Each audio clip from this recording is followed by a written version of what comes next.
Kisahkan dulu ada dua orang penuntut ilmu dari kampung, ya, dari pedesaan. Kedua-duanya masih culun, masih polos. Tujuannya sama, ingin menuntut ilmu di kota, di Hurubah. Hurubah itu di mana? Negeri ya, di luar lah ya, di luar negeri gitu ya. Sekarang ke Yaman atau kemana, Madinah, maksudnya dari luar negeri. Hukiya anna rajulaini kharaja fi talabil ilmi lil ghurbah. Dikisahkan bahwasanya ada dua pemuda yang keduanya itu keluar dari kampungnya dalam rangka menuntut ilmu. Wa kana syariqain, dan dua pemuda ini adalah teman dari kampung, ya, berteman kemana-mana, berteman di masjid bareng-bareng, di sekolah bareng-bareng, di kampung bareng-bareng, teman main. Nah, ini dikisahkan begitu.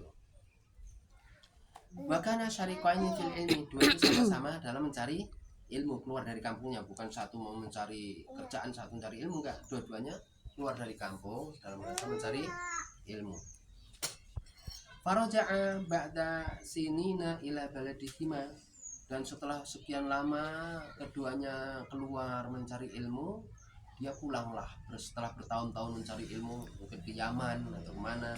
Cuma setahun, 2 tahun, enggak, berpuluh-puluh tahun ya. Sini ini itu lebih dari 3 tahun. Setelah sudah selesai, dia pulang ke negerinya, ke kampungnya lagi, ke negaranya.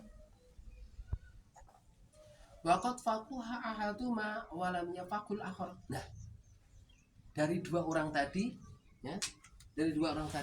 yang satu menjadi seorang alim, ya, menjadi ulama, sedangkan yang satu jadi apa? Tidak jadi apa-apa, ya, padahal sama-sama cerdas, sama-sama pinternya. Dari kampungnya, dari tanah Jawa pergi ke Yaman berdua-dua. Setelah pulang bertahun-tahun di negeri Yaman, pulang ke kampung, satu bisa mendirikan pesantren, punya santri banyak, punya pesantren banyak, punya murid banyak, yang satu tidak.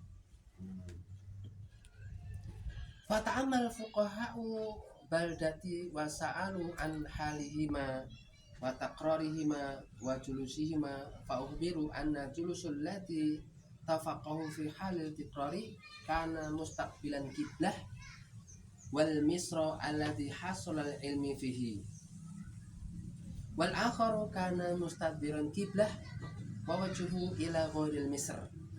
Fatafaqa al ulama wal fuqaha ala anna al faqih faqwa bi barakal istiqbal qiblah id huwa sunnatu fil julusi ila inda darurah wa bi baqati du'ail muslimin fa innal misra la yakhlu 'anil ubad wa ahlul khair fa zahiru anna 'abidan minal ubad du'a alahu fil laili. Apa sebabnya?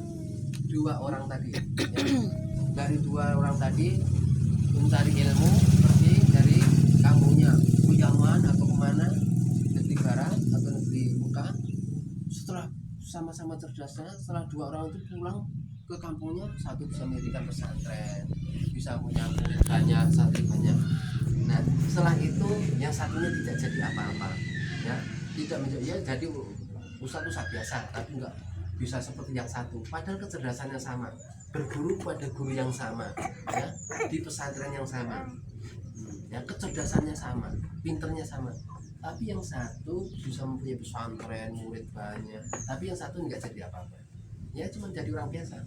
Nah, di sini adalah main keberkahan ilmu.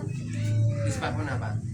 Nah, setelah itu para ulama mengadakan observasi, mengadakan penelitian, bertanya-tanya sampai menerusi ke negeri sana. Usut, punya usut. Apa? Di sini diceritakan gara-gara apa? Ketika mencari ilmu, yang satu itu ketika belajar selalu menghadap ke kiblat.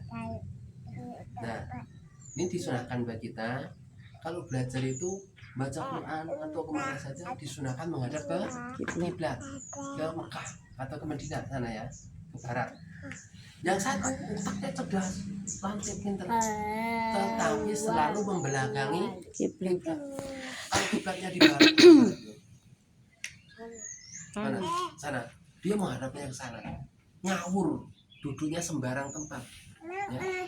Ketika belajar sembarang tempat, ya, menghadap sana, tidak memperdulikan menghadap kiblat. Nah, yang satu itu selalu memperdulikan. Dia ketika baca menghadap kiblat, ketika duduk merenung menghadap kiblat, ketika lagi makan menghadap kiblat, ketika minum menghadap kiblat. Nah, ini hal-hal sepele, tidak di